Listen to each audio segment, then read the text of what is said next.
Bonjour à toutes et à tous et bienvenue sur Grand Lille TV pour une nouvelle matinée d'information de la métropole lilloise en direct et on continue tous les quarts d'heure. On fait le point sur l'actualité de la métropole lilloise. Voici tout de suite la première édition à 7 h en cette matinée du mercredi 23 novembre.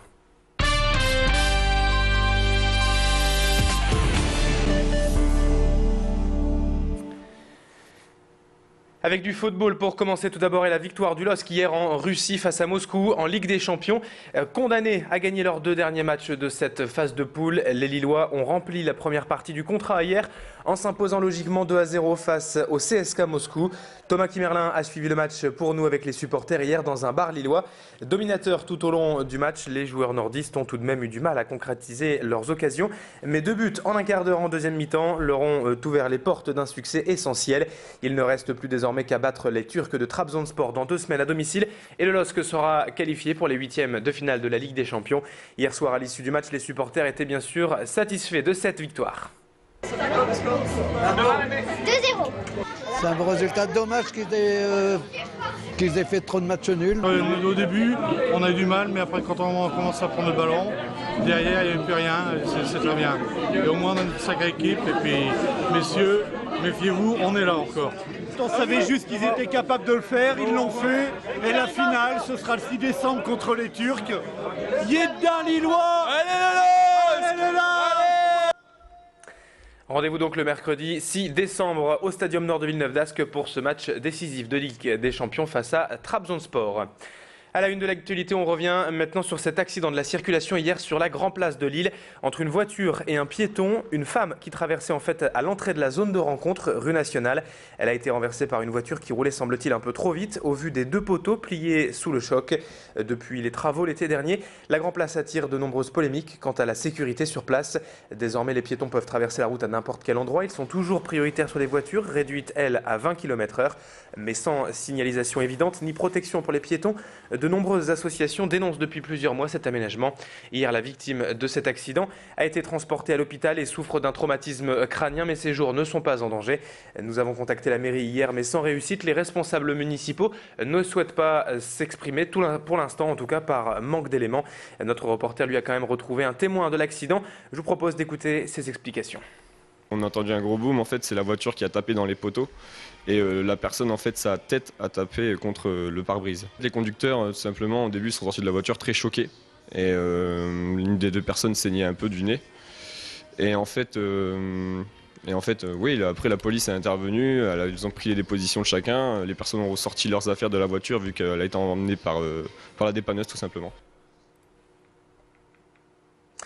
Politique à présent dans ce journal avec la Convention nationale UMP à Lambersart. Hier, la première d'une série de rendez-vous nationaux avec les militants pour présenter le programme du parti en vue des présidentielles de 2012.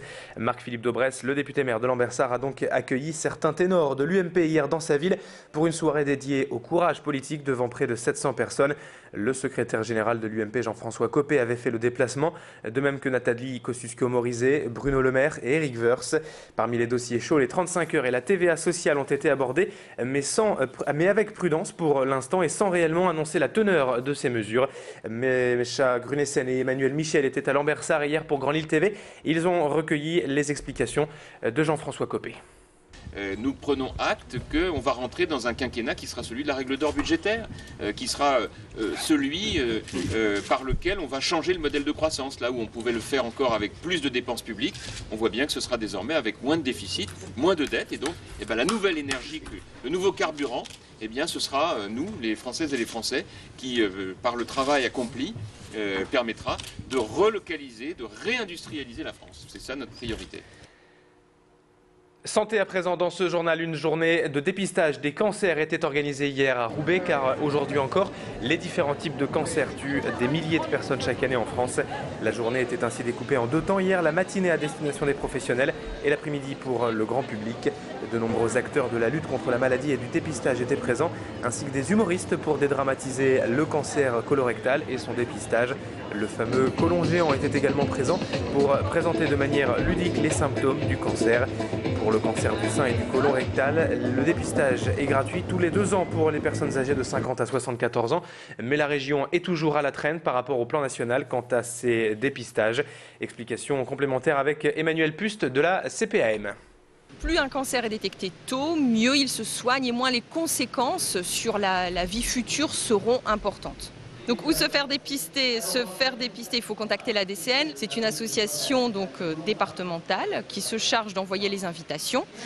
Pour les besoins d'accompagnement, de renseignement, il y a toute une série de structures vers lesquelles les usagers peuvent se retourner, que ce soit des services prévention, au niveau des mairies, au niveau du Conseil général du Nord, au niveau de la caisse primaire d'assurance maladie, ou même des structures dans des centres hospitaliers comme les Air Cancer, qui seront capables de les guider. On termine ce journal avec cette information. Voilà donc 2 nouvelles lignes low cost à l'aéroport de Lille-Léquin. La compagnie EasyJet a annoncé hier la mise en place au printemps prochain de 2 nouvelles destinations au départ de Lille, Toulouse et Nice.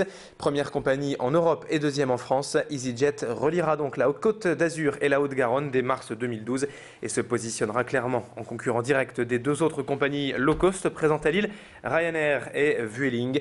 4 vols par semaine seront proposés pour les 2 villes. Et voilà enfin une très bonne nouvelle pour l'aéroport de Lille-Léquin qui étoffe ainsi encore un peu plus son catalogue de destinations.